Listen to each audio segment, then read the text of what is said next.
good morning, good afternoon, good evening, depending on where you're logging in from today. I'm actually really thrilled to be joined by some genuine experts today to discuss what's going on right now in precious metals markets. I've got with me Contango Ore's CEO, Rick Van Nieuwenhuyse, and editor of Paradigm Press Group, newsletter writer and geologist, Byron King. Gentlemen, how are you today? Doing great. Up here in Fairbanks, Alaska, and it's finally summer.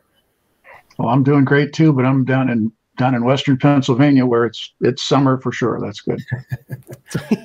Summer's good. I think winter went on a little long for everybody this year. So I'll let everybody know how today's going to work for the folks in the room. It's going to be very conversational. I'm going to throw some topics at Rick and Byron and kind of let them loose. After the questions I've got, I'm going to be taking some questions from the live audience. If they're on topic, I'm going to try to weave them directly into the conversation, but otherwise I'll tackle them at the end of today's chat.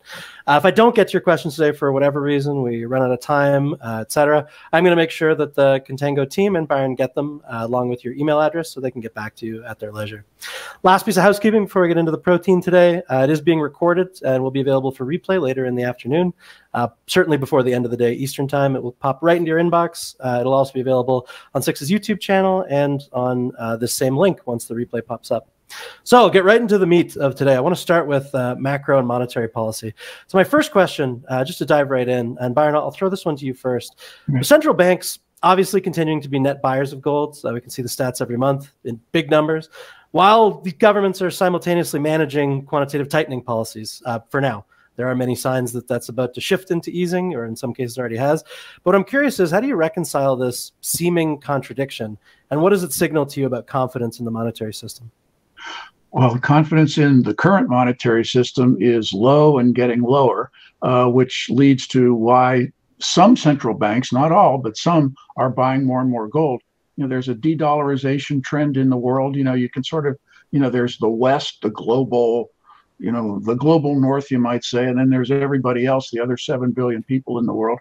You know, you can call it the global South, but actually the global South doesn't like being called the global South.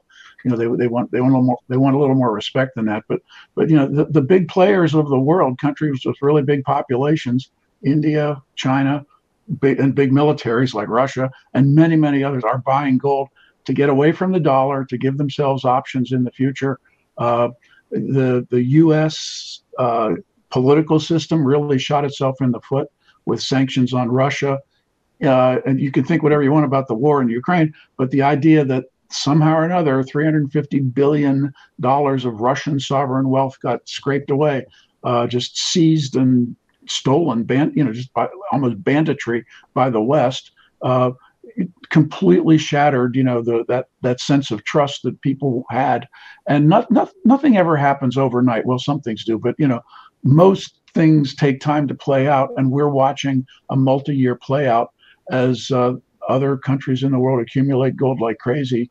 And then, you know, and then we'll get into the geology later, but in a geological sense, the world is kind of at peak gold in terms of production.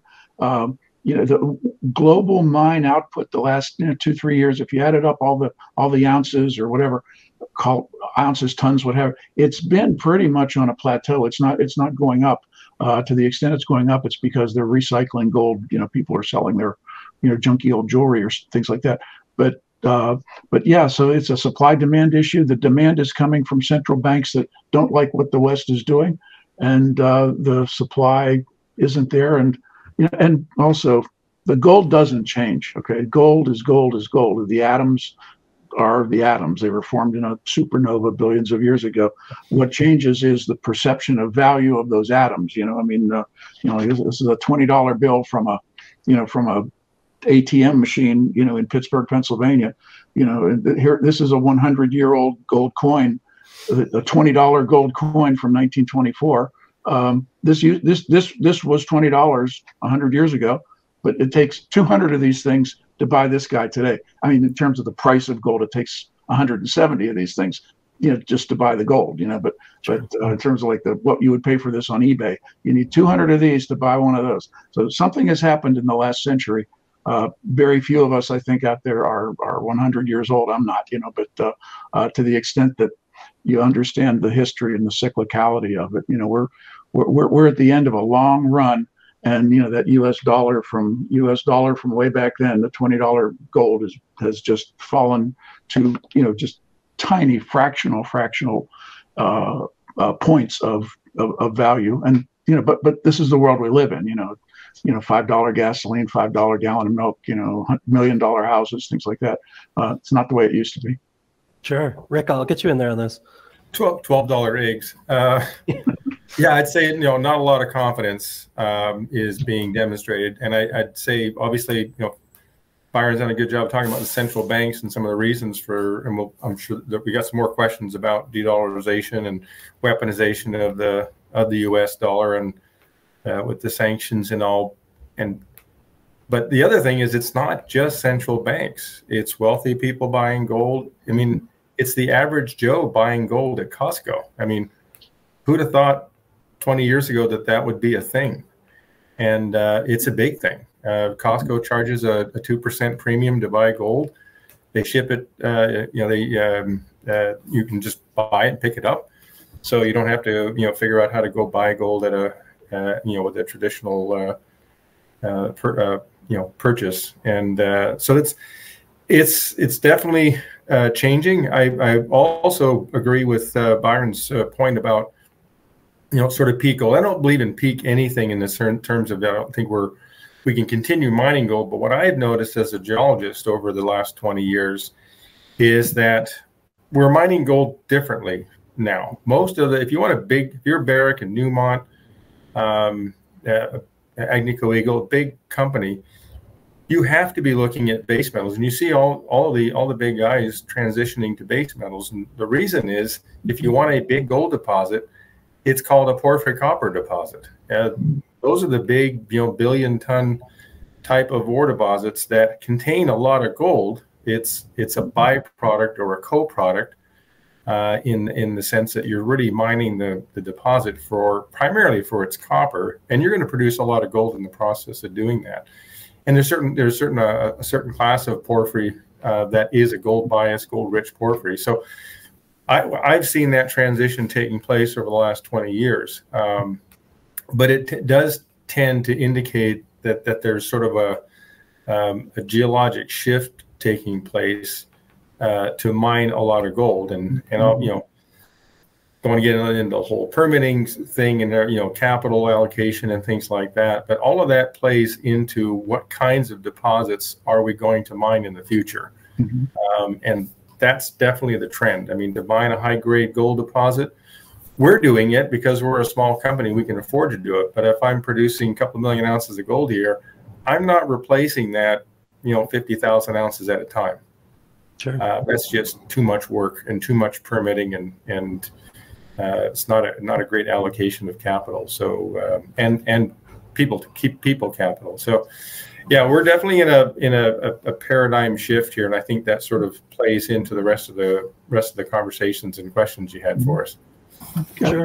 I'll add something to that too. I mean, it's intuitive to think that over the last couple of hundred years, as people were really starting to look for minerals and things, you find the stuff that's near the surface, and you find the stuff that's easy to see because it maybe it's staring back at you from the bottom of the stream or at an outcrop or whatever. And you find the high grade stuff, and you exploit that early. I mean, here's a hunk of ore from Red Lake, Ontario, and you can actually see the visible gold in it. This is really super high grade ore. This is greenstone, Precambrian greenstone, but the gold is you can see it there. And now this came from a deep mine from in Red Lake, but this is the kind of stuff that people used to mine. And then what Rick was talking about, like copper, this is a chunk of copper from the Keweenaw Peninsula of northern Michigan, and it literally came out of the soil. It was pulled out by the glaciers, and then it's all greenish because it spent 10,000 years, sitting in the soil at the surface. But if you put it on the grinder and then polish it up a little bit, this is elemental copper. I mean, in the olden days, and when I say in the 1830s and 1840s, that was the first real sort of mining boom in the United States. And it was in Upper Michigan in the Copper Peninsula, or the Keweenaw Peninsula, for copper. They were mining this elemental copper, literally, out of the soil and out of the rock, and the great old mines at Calumet and famous old names.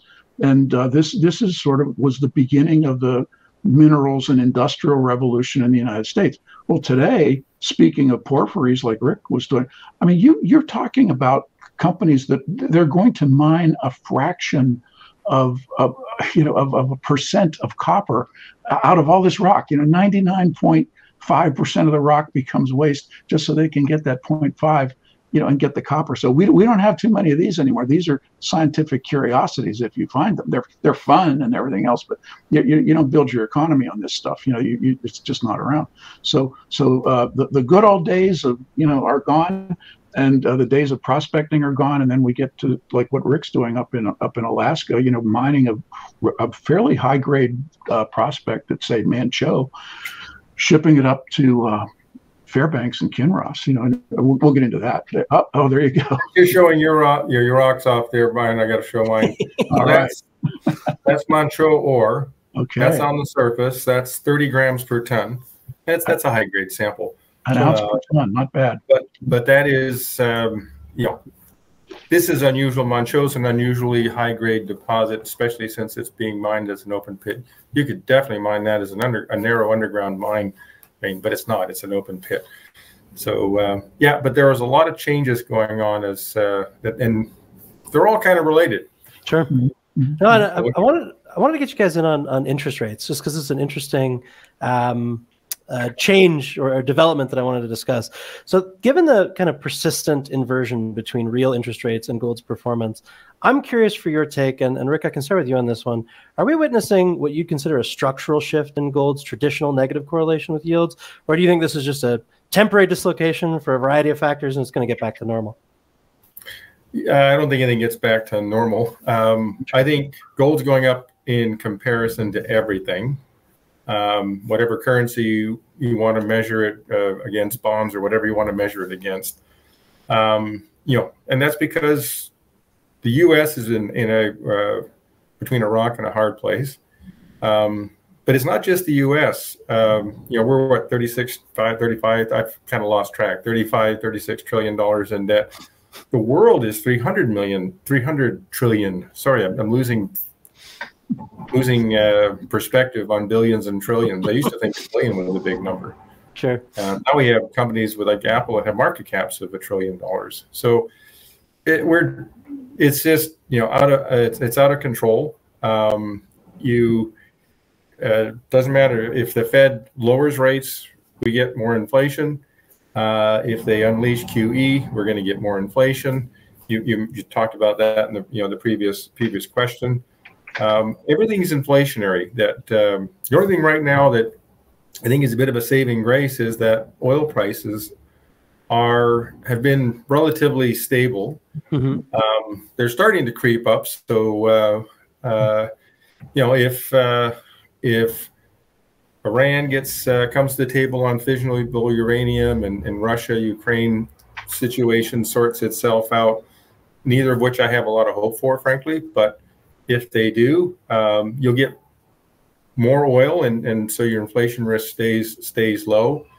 But if they don't, you've got less oil being produced, and until you get Alaska oil to market and Canadian oil pipelines built into market, that situation doesn't change, and those are tough things to handle. Right now, I think low oil price is our saving grace in terms of inflation. But bottom line, gold's going up regardless of that. I think it's going up regardless of inflation. Sure. Yeah. Go for it, Byron. I'll get you in here on that one.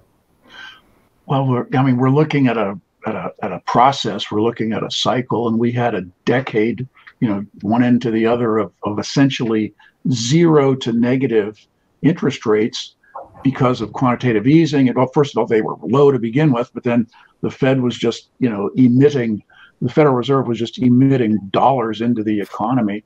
And so we're at the end of that, and they raised the interest rates, to 4+% in the last couple of years.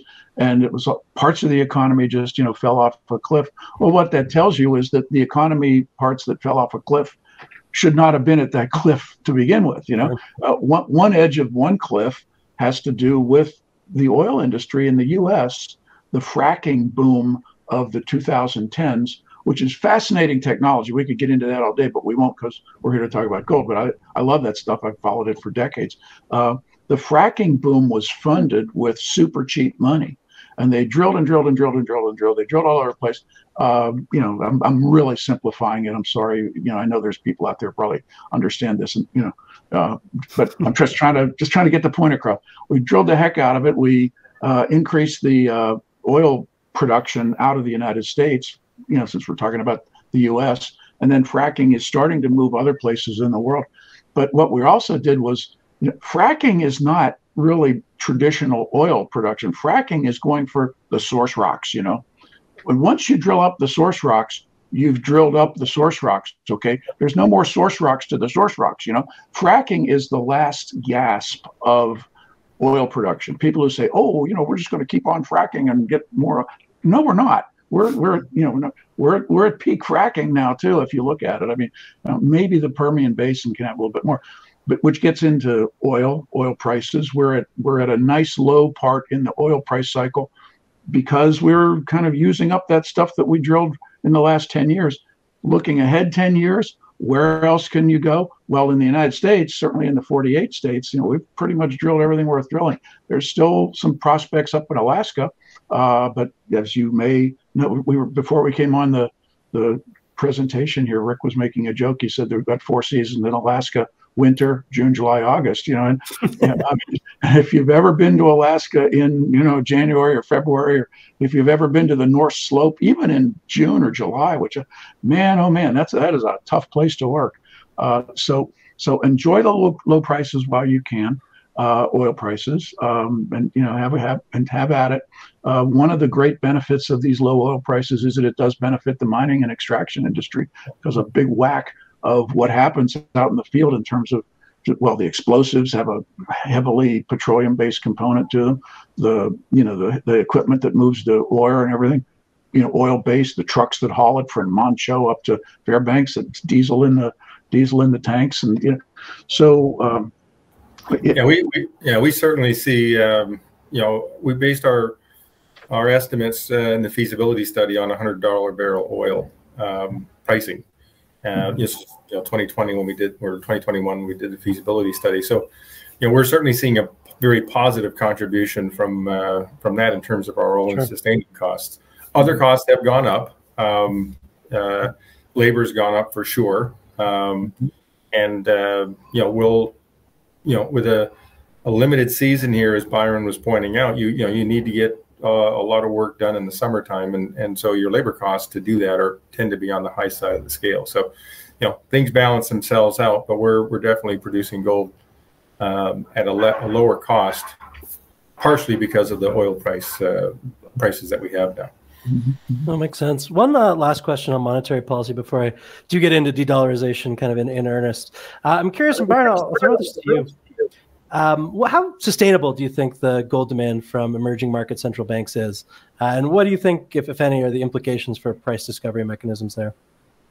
I think that the demand from central banks is steady and sturdy, and it is a movement. They are building positions. They're not just trading in and out. And then Rick alluded to this, backing up the central banks are other big sources of wealth, both corporate wealth, banking wealth, wealthy families, all the way down to, Joe and Susie and Tommy going down to the coin shop and buying coins and things like that. And actually that kind of retail hasn't exploded yet. It will, but, the coin dealers will tell you that, right now they got a lot of people coming in selling their coins because, they just need the cash to live and pay their bills, But in terms of how sustainable is it, I think it's very sustainable. We're in the early innings of this. And you say, well, gee, how come could it get better? I mean, if we solve the war in Ukraine, or if the Middle East calms down, would it get better? Well, that would be nice. That would help and everything. But really, if you're a foreign banker, a central banker, or a big banker, or whatever, and you look at the United States of America, whose dollar you are using, who's the reserve currency of the world. You look at that and you say, fiscally, the United States is a mess. I mean, $36 trillion in debt, 1.7 trillion with a T dollars of interest every year. It's bigger than the defense budget. It's right off the top. When American taxpayers like me, when we send in our checks to the government, it goes to the Treasury. The first thing they do with that money is they pay interest on that debt with it. That's before they buy one destroyer for the Navy or before they, do, and then you've got all the entitlements, Social Security, Medicare, Medicaid, and politically it's just not under control. I mean, the big beautiful bill isn't really going to solve the deficit or anything, so don't count on that.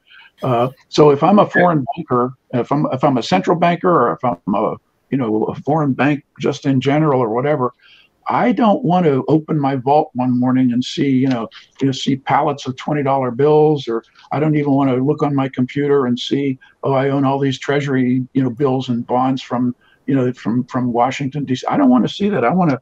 If I'm a banker, I want to see gold ingots. This is a 5-ounce gold ingot, which American banks used to keep in the vault. This one, it's hard to see, but this one is actually the old Republic National Bank, and American banks used to keep real live gold in the vaults because that was their reserve requirement. If you walked into a bank today and said, let me see your gold, they'd look at you like you're crazy. We got our bank here in Fairbanks has a nice display of placer gold, and actually they have some gold bars that were poured during that time period, the turn of the century, last century. But I'll just add that I mean, I think this kind of gets to de-dollarization discussion a bit, and it's happening. It won't happen. I don't see anything dramatic changing. I think these changes are meaningful, but they don't happen overnight. Using the dollar as a reserve currency is here for a while, but it's a trend that it's a change. It's a paradigm shift, and it's right now, since 2000, there's been about 10% more international transactions taking place in non-dollar currencies, which is 10% is not a huge number, but 20 years before that there were hardly any transactions taking place, foreign transactions, buying oil and stuff like this, all these commodity things that happen. So it's a shift, and it's when I think this time is different argument is correct. I don't think we go backwards. Societies never go backwards very often. If they do, it's really bad. Yeah. More like Afghanistan. Yeah, we don't want to be going there. But I think probably in your next question we can explore that a bit more with because basically central banks have our own less dollars than they did in the previous 20 years, but it's meaningful. It's about 10%. It's not dramatic. They're not just like dumping the dollar, but they're buying less, and they're not acquiring bonds, and they're not acquiring as much debt. As Byron pointed out, the big beautiful bill just adds to the deficit. I mean, Trump's built his empire on debt, and he's proud of saying that. So I don't see a significant change taking place there in the next 4 years. So. Yeah, I imagine we're not about to see some major deficit hawking at any point in the near future. At least there's been no signals with that regard.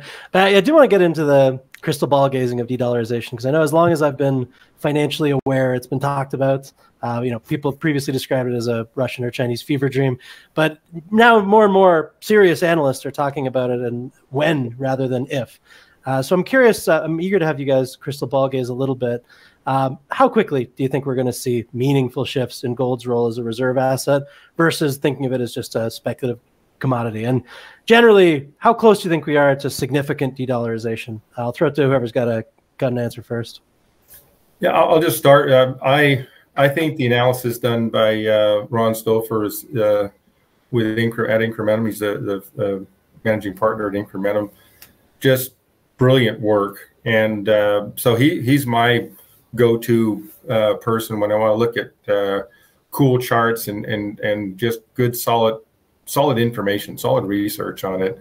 And you know, it's I say the shift is happening. Like I said before, it's not going to be we're not going to see any, you know, dumping of the dollar, and it's going to be slow and over time. As I said, you know, there 10% fewer transactions are taking place in dollars than say 20 years ago. But you can just go measure this. I mean, the reserve banks are starting to increase the gold level, but we're not back to the pre-1980s levels. Remember the last time gold spiked big time on the most relative basis would be it peaked in 1980 with gold going what, $800 or so. It went back down, but it settled down at 400-ish, 400 to 500, traded in that range. But that was off a base of basically 35 when we went off the gold standard. When Nixon closed the gold window in 71, I think it was 72, somewhere in there. 71. Yeah, so those are these other big shifts that take place, and you know, life doesn't dramatically change overnight. You still go to the grocery store, you still go buy gas, you still go to work. But you know, when Byron's holding up a $20 bill and a $20 gold piece, that's what we're talking about. You need 100. What do you say? How many? 170 of those to buy one of those. Just for the gold in this, you need 170 of these guys right here. You know. Yeah.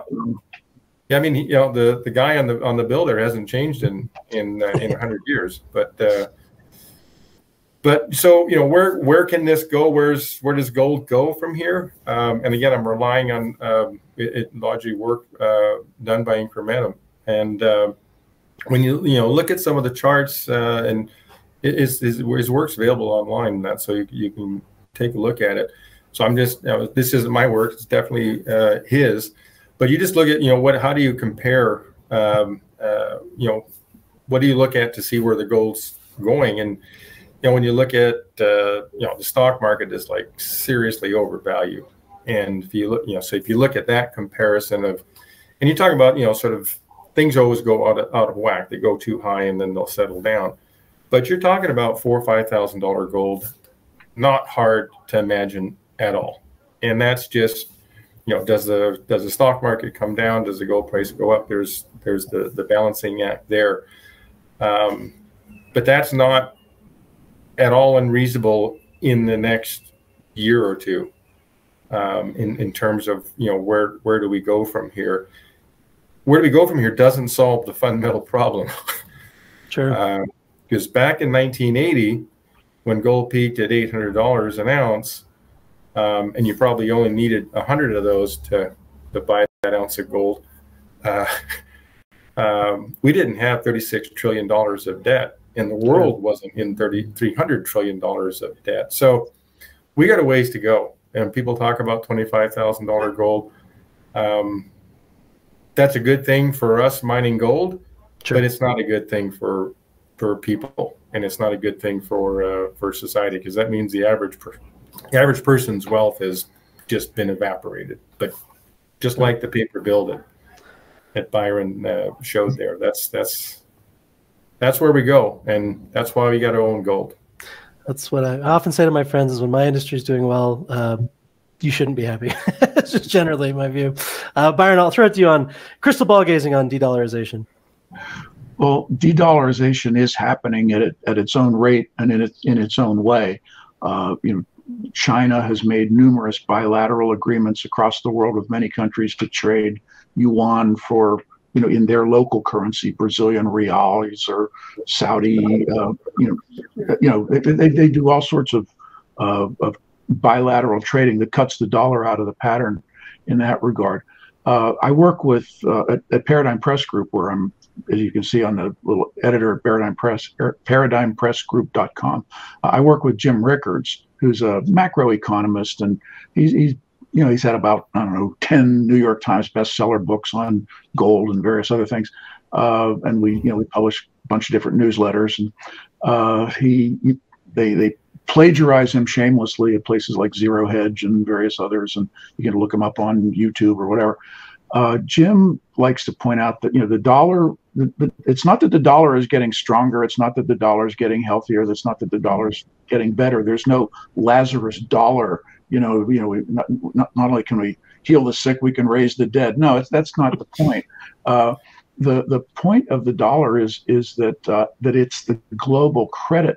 It's the foundation of the global credit system, and there is nothing out there to replace that. China has a huge economy. I mean, in a macro sense, China's is the biggest economy in the world in terms of how much electricity they produce, how much steel, how much shipbuilding, how many cars, how many, you name it. They're big, and we're finding this out now in our so-called trade war with China that, yikes, they shut us off on certain things, on critical materials, antimony, tungsten, technology metals, gallium, germanium, rare earth metal, and we're in a heap of trouble, So they have a really big economy, and they use yuan. When people buy ships from China shipbuilding, they buy them in yuan, or when they buy steel from China, you buy them in yuan. Oh, they'll take your dollars, but the thing is that the global credit system is based on dollars, and until you have something that replaces that, you can't replace something with nothing, no matter how sick or how problematic the dollar is. And so we're sort of in a quandary here, where that we know the dollar has problems, and we know people want to get away from it. They don't like to be under the thumb of the U.S. Treasury or U.S. sanctions, things like that. I get that. Everybody, it's not hard to understand. At the same time, the world still needs the credit system for global trade and for global commerce. So we will just have to watch as things evolve. It's the middle of 2025 right now. I could easily imagine $4,000 gold by the end of the year. I could easily imagine, $5,000 gold within, say, 2 years. And I'm kind of pulling my punch on that. We want to be really careful about living in that, $5,000 world dollar. I'm sorry. We want to be careful about living in that $5,000 an ounce world, because the price of gasoline, the price of milk, the price of bacon, that's all going up too, and worse than $5,000 gold is $10,000 gold or $25,000. That world is going to be a world that you won't recognize. That's going to be the difference between, $20 in 1924 and, $20 today, that 170 factor between the two of them. Jim Rickards likes to say that if you take all of the dollars in the world, that are floating around, M1, M2, M3, you put them in a big category and you back them with 40% gold, you need something near $30,000 an ounce. Now, again, that's going to be a very difficult world to live in. And I'm not saying we're going to get there, certainly not tomorrow, not next week, not soon. The only thing that could really crash the dollar in a hurry would be a major war, the U.S. versus, pick one, the usual suspects, but a peer adversary, China, Russia, and that would really rip the Band-Aid off of every problem that we have. You need money to fight wars, but you don't fight wars with money, and we are finding out now that the U.S. industrial system, a whole industrial complex, just can't deliver on at least running an internal economy. I mean, if we shut off trade, life as we know it goes away fairly quickly. Even with tariffs, it just becomes a little more expensive. But if you shut off trade, life as we know it will end. Yeah. Well, we're to a degree we're undoing the globalization trend that was happened over the last 40, 50 years, kind of depending when you want to start it, but certainly post World War II, that's been the trend since then, which we're going on 60 years plus now. So we probably overshot on the globalization too much, too soon, too quick, and not taking care of things at home. We don't produce a lot of things here at home, and Trump's whole agenda is to change that. And the the tariff things, you can see it every day that goes by. There's, we're coming to resolutions with China on certain things. They're temporary. They're not permanent. Nothing is. Sure. Something not in trade. But it's typical Trump style. Reach way out there and then come back 2/3 of the way or whatever it is. But he's getting stuff done, and there's things there are changes that had to be made. Byron said several times, ripping the Band-Aid off. This is going to be painful. This is not going to be easy. But if we don't produce more things here, if our GDP growth is based on more government jobs, that's we're auguring in big time. And so we have to change that trend. And I think those are going to be positive things. Certainly positive for mining. Sure. Trump has a sweet spot in his heart for Alaska for a variety of reasons. We were just on a panel roundtable discussion with two secretaries, Burgum from Interior and Wilson from, Wright from Energy, and then the head of the EPA were up here, and we were one of 4 companies that were invited from the mining space to talk about, what are our issues in getting things done up here. So we definitely have this administration focused on helping resource development and specifically resource development in Alaska. So if we can't get it done this time, it's our own damn fault. There you go. I mean, mining is the true creation of wealth. Yep. It's one thing to flip houses or something. I don't mean to offend anybody who flips houses for a living. One thing to take a house, paint it a different color, and put a new for sale sign out front, and okay, that's great, good for you. Glad you great. But it's another thing to go to a brown stain on a hillside and turn that into a working mine. And at the end of the day, you've created gold. And gold is money, gold is wealth. And it's not like the good old days where you could just sort of pull copper, out of the moss in the Keweenaw Peninsula or something. I mean, mining a porphyry is very, very difficult work. But you are creating wealth, you're creating money, and it's foundational to everything else. If you don't have the metals and you don't have the materials that you need, it's hard to build everything else. Whether it's skyscrapers downtown or ships at the shipyard or airplanes at Boeing or go down the list. So that's where we are. I'm actually eager to get into the economics of producing gold and just mining dynamics in the current environment. So I know with all-in sustaining costs rising across the sector, though you're doing better than most, Rick, at Contango. And higher grade deposits are becoming increasingly scarce. How do you guys evaluate the sustainability of current mining economics? Where do you think we go from here in the next, not just 6 months, but 5 years? Rick, I'll throw it to you first on that one. Yeah, I think from our from Contango's standpoint, I think that we mentioned this before, the oil price not spiking, and I think we're going to be okay here for the next 5 years in terms of oil production, unless something dramatic bad happens. But if I think if there's a de-escalation of efforts of the war effort in the Russia-Ukraine situation, if there's resolution on the uranium situation in Iran, those are going to be both very positive because you'll get more oil produced and more oil out to the general market. So I think those are very positives for the mining industry. I see the mining industry, we're going to continue to develop our DSO model, our direct shipping ore model, focus on smaller, higher grade deposits. We want to buy a mill, so that's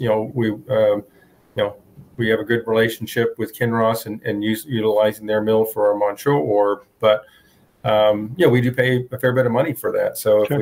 if we can control the hub, if we control the mill, we can focus on deposits that are high grade, not the biggest in the world.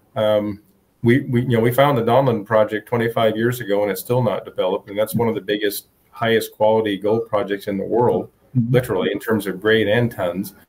But it is in the middle of nowhere. So we're not going to focus on that model. But I do think that is where the big companies, they have to focus on that. And as I mentioned earlier, they have to focus on big porphyries.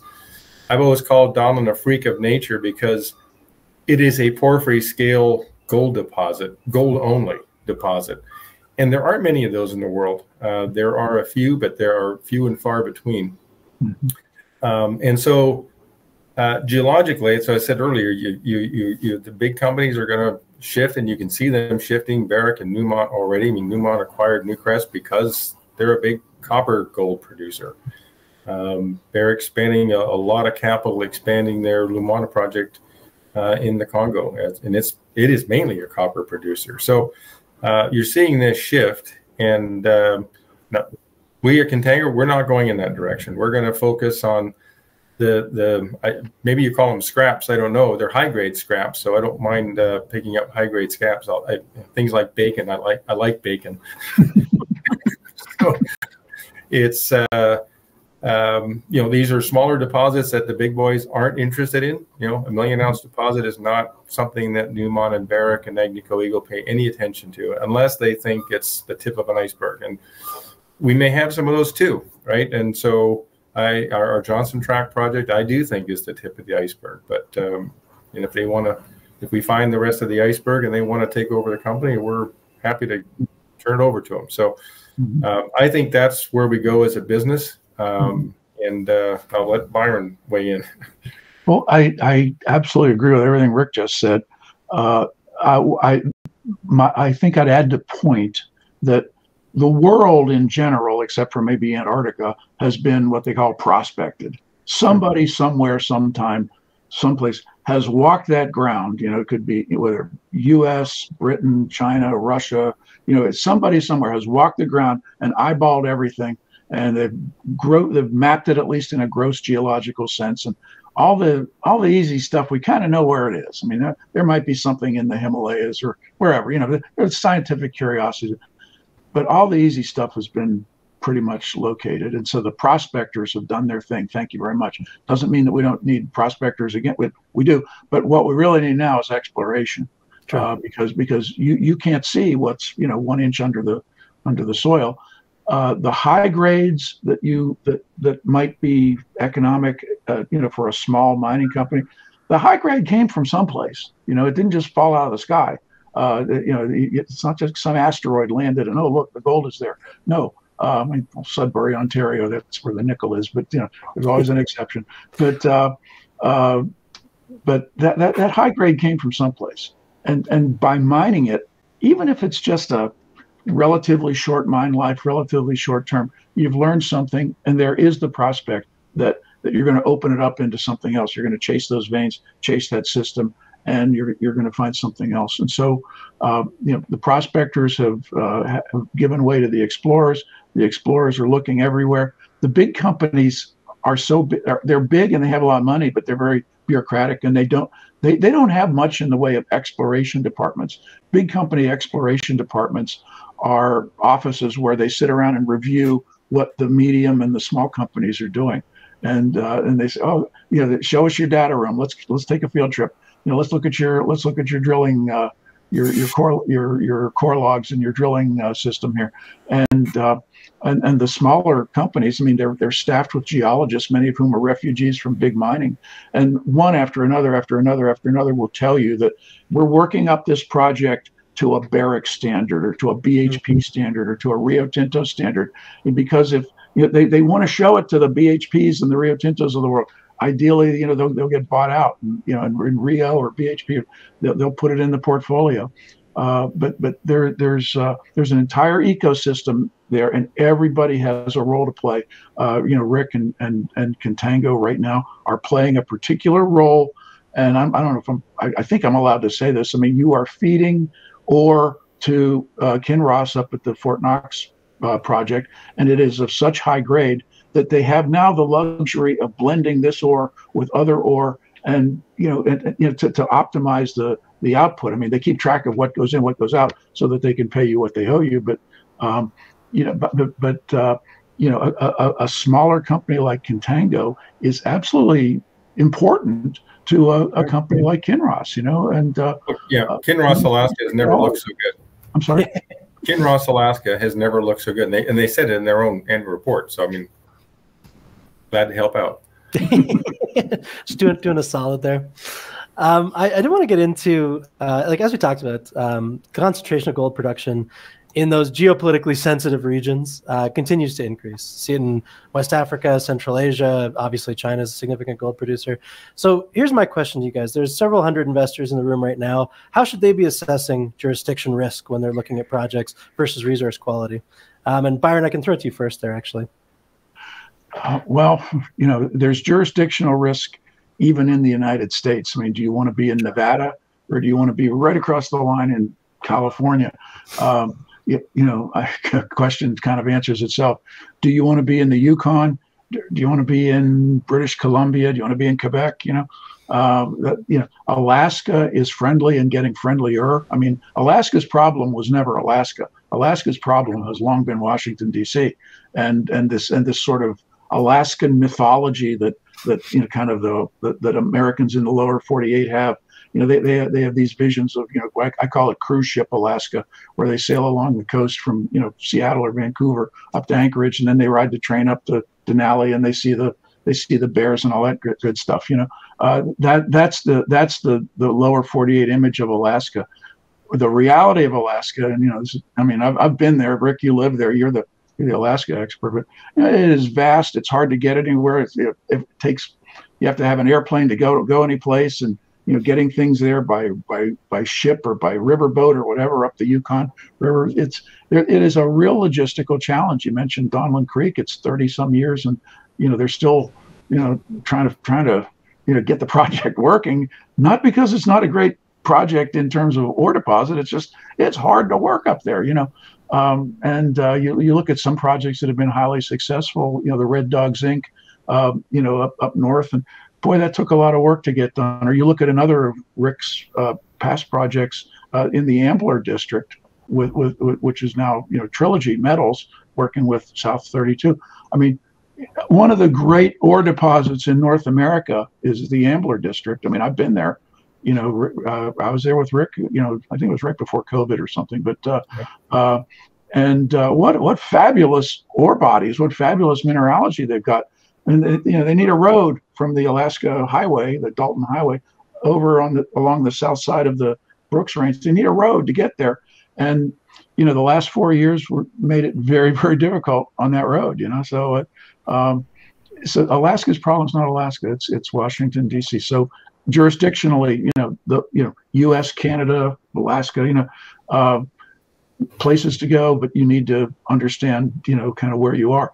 Other places, Mexico is a fabulous mineralogical area, fabulous geological. You just want to be really careful what state of Mexico you're in, and you know, what company, where are they working, things like that. And we get into South America, and boy, now you're getting into country picking on that one. You know, do you want to be in Colombia right now? Or, you know, Ecuador has, you know, the country of the future, and it always has been and always will be, kind of like Brazil, you know. Although there's great things happening in Brazil, Argentina is really blossoming right now under Javier Milei. Peru and Chile have had to revamp a lot of what they're doing. And when you get into other, we could go down the list of, you know, another 50 countries in the world, but you get the picture. You really, as an investor, you really need to pay attention to where is the deposit, and are you comfortable working in, you know, Central Africa, Southern Africa, South Africa. You know, it's you know, you got to do your own due diligence, and you really have to, you know, you don't feel bad about writing off entire regions of the world, because there are plenty of other opportunities elsewhere.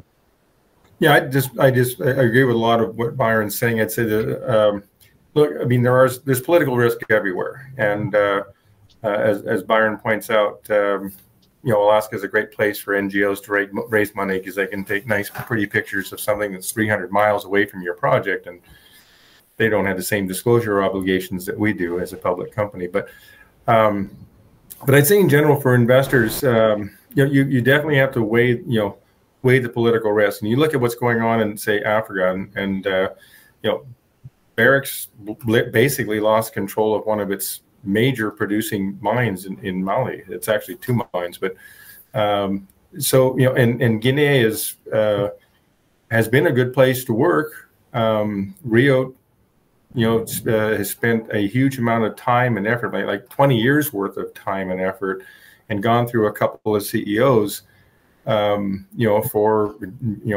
their questionable dealings with the Ghanaian government at different points in time, and yet here we are, and the government's canceling contracts, and I don't know whether I'm not in looking down in the details of this, but you just you kind of read the headlines and read the first couple of paragraphs of the article, and it's not a good trend when you're a company like Rio, and you're developing one of the largest and highest quality iron ore deposits in the world, and you're on shaky ground, and they've had a history of shaky ground in Mongolia with the Oyu Tolgoi project and Entrée. So Entrée has this little piece of the Oyu Tolgoi deposit, deep. It's a Hugo-Dummit deep, and it's the next phase of mining. And guess what? The Mongolian government's saying, well, that transfer from here to here that was agreed to, way the hell back when, that's probably going to cost you something, right? So whenever you need something from the government, it's never for free. So those are the political risks that you have to pay attention to. And I think as an investor, you just have to realize you're not going to be the first to know. You're going to be, down the line. So after the decisions have already been made, you're going to read about it in the paper, and you're going to go, oh, shit. So we're always a step behind the makers and shakers, I guess. I got one question, so I'm jumping ahead a bit. So consider this a bit of a pivot, but I did want to get to it. I'm going to use the B word and talk about Bitcoin very briefly. So I know with growing institutionalization of cryptocurrency, Bitcoin specifically as a store value asset, I'm curious just for both of your takes on if you think this will be a structural demand displacement for gold, or do you think these markets honestly are just serving totally different functions, people with totally different risk appetites? Where do you think that relationship goes? Byron, I'll throw it to you first.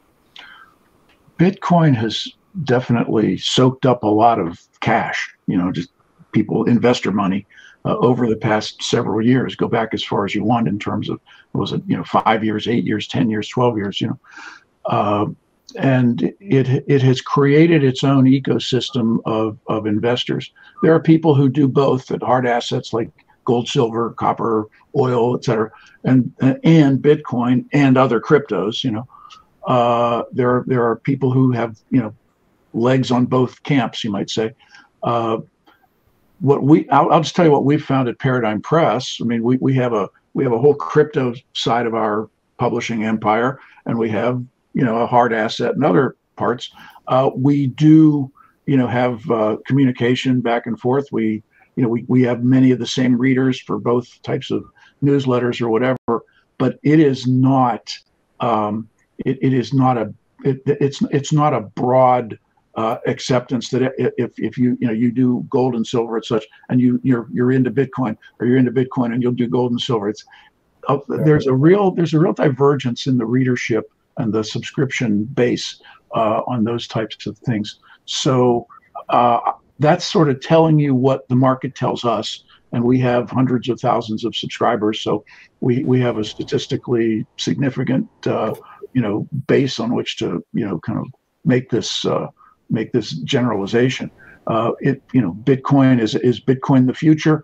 Well, a lot of people use it, and I'm not going to say, never say never and never say no, but no, sometimes no is a way of getting to yes, but as long as the electricity works fine, you're all right with Bitcoin. Whereas Duquesne Light could knock out my power, and what the heck, I still have the gold.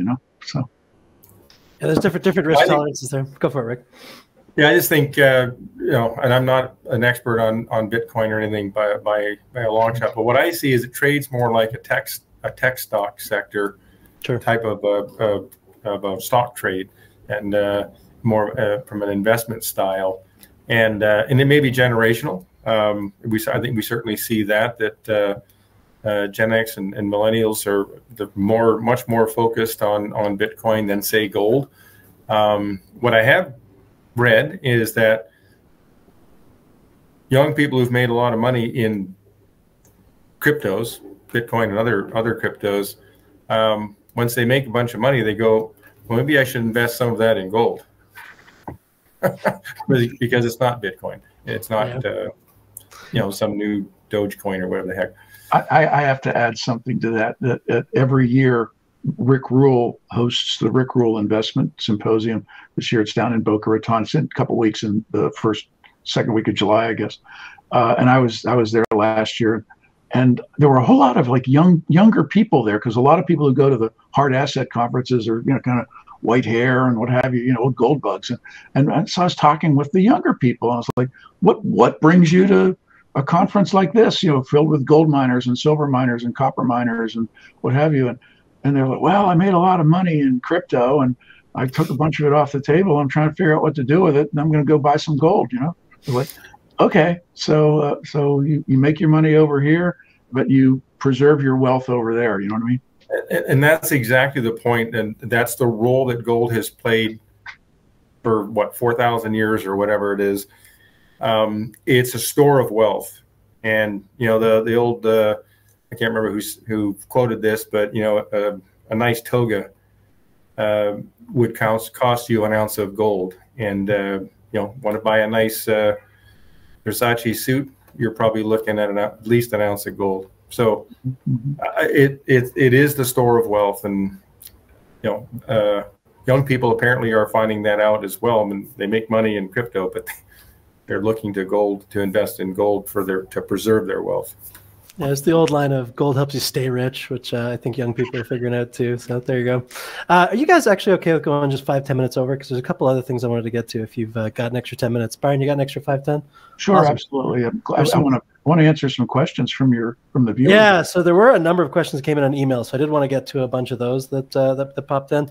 But one thing before I jump into those, I always like sticking people to numbers of some kind. So I'd love to know, given the current technical setup, seasonal patterns, the macro econ backdrop, everything we've talked about today, what are your highest conviction views on gold's trajectory and the kind of key levels that investors should monitor? Rick, I'll throw it to you first on this one. Yeah, I think we're going to stay here in the 3,000 to this 3,000, 3,300 sort of level for a while, and I don't know how long a while is. I think Trump is a master of creating volatility. I wish I had ran a hedge fund with a fly on the wall in the Oval Office. But so I think we're gonna see volatility. I think gold is going to be relatively stable here for certainly for the summer. I think that's my expectation. And it's typically the summer doldrums as well. But I think we could see $4,000 gold by the end of the year, and I think we could see $5,000 gold by the end of the Trump administration. Great, love direct numbers. I think that's awesome. Byron, go for it. Give us your numbers. Well, I'm in the same boat as Rick. I mentioned this earlier. The summer tends to be the doldrums. I mean, we'll probably have a bit of a sell-off in August, early September. It just kind of happens every year. But as the fall kicks in, after Labor Day or into October, I think we're going to have more volatility in the world than people want to deal with, and it's going to drive more people to gold. The central banks aren't stopping their buying. They're not trading in and out. They have a way. If they have a certain amount of dollars that they want to keep just to to have their cash account, but with the extra stuff, they're not leaving it in the vault. They want to turn it into something real, and so there's that buying. I also think that other big money, big institutional money, is just now starting to get in. They are positioning. They're not trading. They are positioning. And then retail, as we mentioned earlier, I mean, down to go buy a gold buffalo or an Indian head down at the coin shop. I mean, that's not driving the price of gold.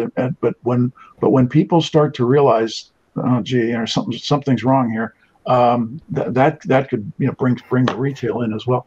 So I would not be surprised. I said this earlier in our discussion here that 4,000 by the end of the year, and I could see 5,000 within the next 18 months. Silver as well has a slingshot effect. I mean, it was over $36 this morning. It was this close to 37 the other day.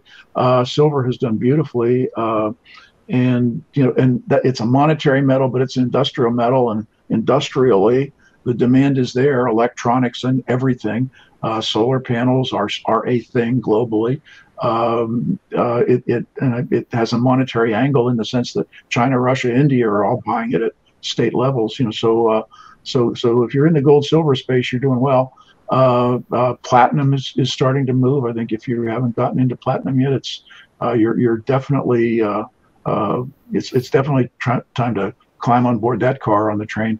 It hasn't left the station yet, but when it does, it's going to be a nice ride. So I'll just point out too that I'm looking back at an incrementum chart. So back in the 70s, pre-80s period, central banks had about 25% of their wealth in gold, or their holdings in gold, and today it's somewhere between 5 and 10. So you can use that, look at that math, and see where does gold go. I think that's another place to look. As of last year, I've become one of these retail people looking at Costco website to see where the best, where they have the best supply. So I've become one of these people we're talking about. One question from the audience, Byron, and tough question to answer to the best of your ability, but from Goss Capital, he asks, what is Byron King's target price for Contango 1 year out and in 2030? Oh my goodness, for Contango, you take that one. Well, yeah, Rick, you're not allowed to answer that question. I think I'd hate to have to go visit you in, some federal facility there. Well, I'll tell you this. Back in about, I think it was April. It was all of a month and a half, 2 months ago. We at Paradigm, we had a conference, and somebody said, what's your number one, stock to buy right now? And I said Contango, because you were selling it at something like $12 a share. And I said it's kind of like you're going to pick up a $20 bill off the ground, except it's only going to cost you $12. And now what's your share price today? I didn't look. It's like over 20. We were low 20s when I looked the last. Yeah. So Contango has done very, very well. My observation of Contango and what I understand, the business model is moving along very, very nicely. There was that sell-off was unjustified, but it's just created opportunities for buyers. There is still upside to Contango. If it's in the low 20s now, I can definitely envision it being at least a $30 share. And again, Rick is right here, and I'm not trying to embarrass anybody or anything. I don't want to. You're getting all red there, but the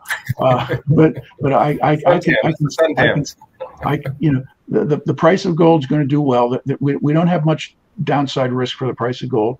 I think that the price of diesel fuel for those trucks that you have to haul up to Fairbanks, it is what it is. But but it's not going to get outrageous on us. And you've got your issues under control in terms of weight limits on the bridges in Alaska, and in terms of political support from Alaska and the U.S. government, and so a company like Contango, just on the basis of what they're doing now, has solid upside. And then we get into what they're doing at the Johnson site down south, kind of southwest of Anchorage, and it used to be high gold, and now it's part of your Contango empire. There's some beautiful exploration upside on that alone. So if that answers the question. No, it does. That's perfect. I got another one for you, Byron. Somebody asked, and you've already touched on this briefly, but I'll let it to you for a more fulsome answer. Somebody asked, look, is the party over for platinum? What are the best time to get into platinum calls?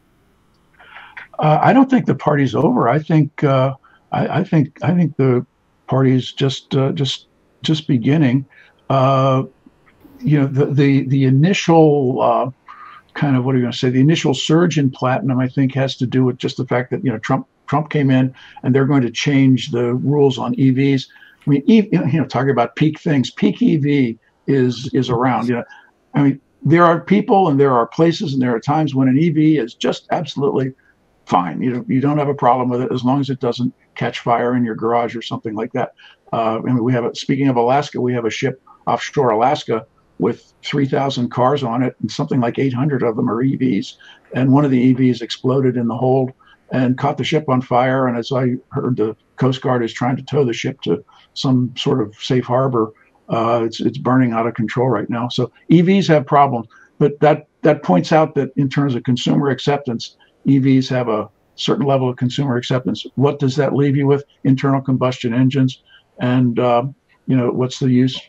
Where does platinum come into that? Well, that's going to go into the catalytic converters. So I think there's upside in the platinum space, both as metal goes, metal futures, and then there are a few really sweet. I won't get into naming small names, but there are some pretty sweet companies out there that are in that platinum and palladium space.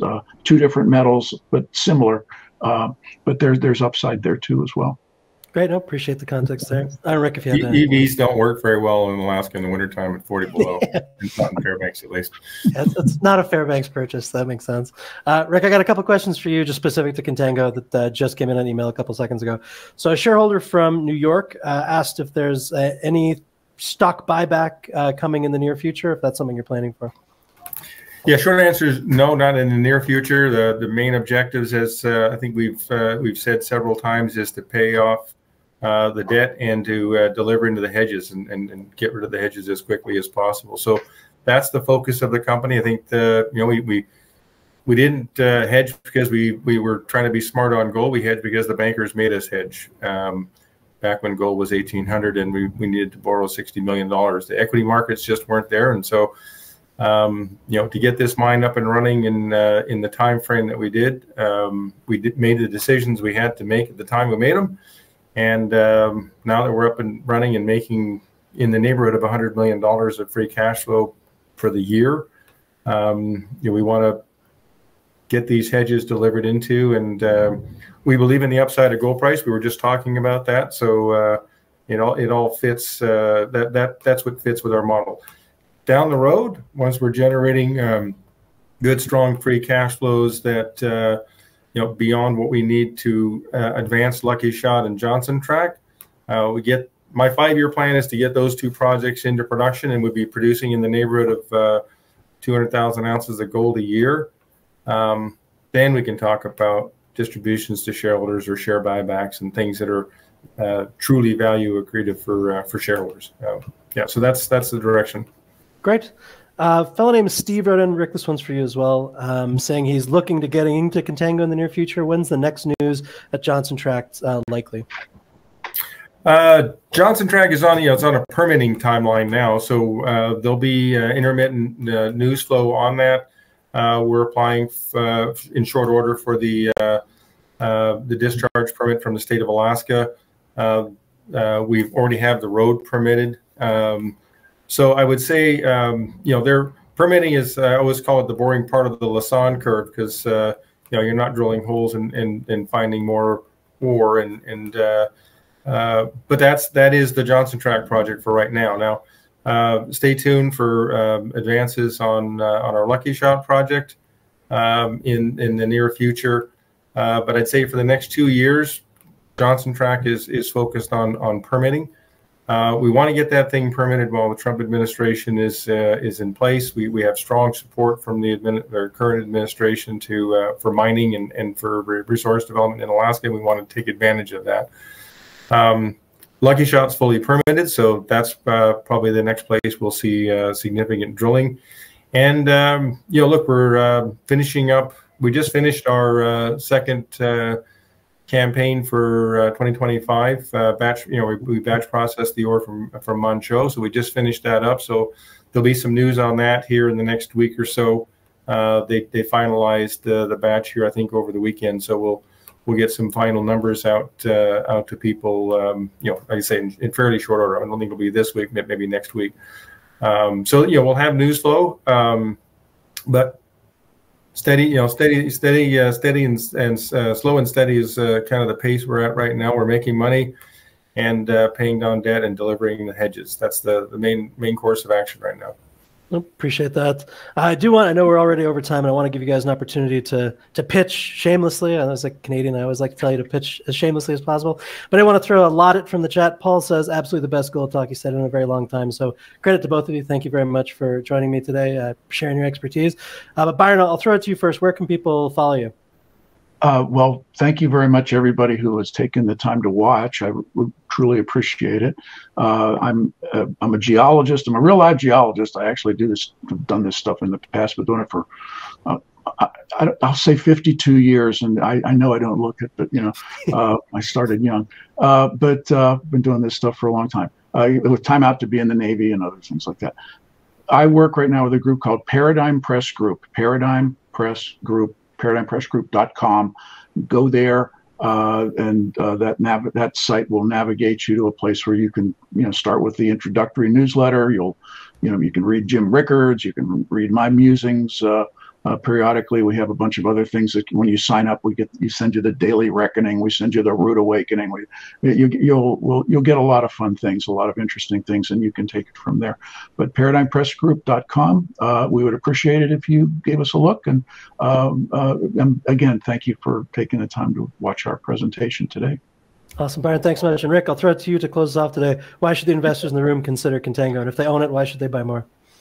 Yeah, I'll just first. I just want to. I enjoy reading Byron's musings. They're just entertainment, and they're a variety of topics, and they're always fun to read. So just a little plug for for Byron there. I really enjoy his stuff. For Contango, if you want exposure to gold, take a look at Contango, because on a per share basis, we only have a little over 12 million shares outstanding, trading in the market, and it's actually about 5 of those are held by insiders, so they don't trade. So we got 7 million shares out there trading. If you want exposure and leverage to gold on a per share basis, I don't think you'll find a better levered gold company on a per share basis to whether it's ounces in the ground or it's cash flow per share based on gold. So that to me is the reason you want to own a gold stock, is to have leverage to gold on a per share basis. And, we don't have a billion. We're not an Australian company, and you're not a respectable Australian company unless you have 1 billion shares outstanding. At least, yeah. we're at the opposite end of the spectrum there, and so that would be my pitch. Visit us at the ContangoOre.com website. Take a look at our press releases. We use the SIX platform a lot for these type of presentations. And if you have any questions, get a hold of us at info@ContangoOre.com. And thanks again for hosting this, Romeo. It was a great job. And thanks, everybody, for participating today. Rick, Byron, thanks so much, particularly for going over. I think this was a great conversation. Really appreciate both of you sharing your expertise. I hope you have a great afternoon, as with everybody in the room. Thank you very much.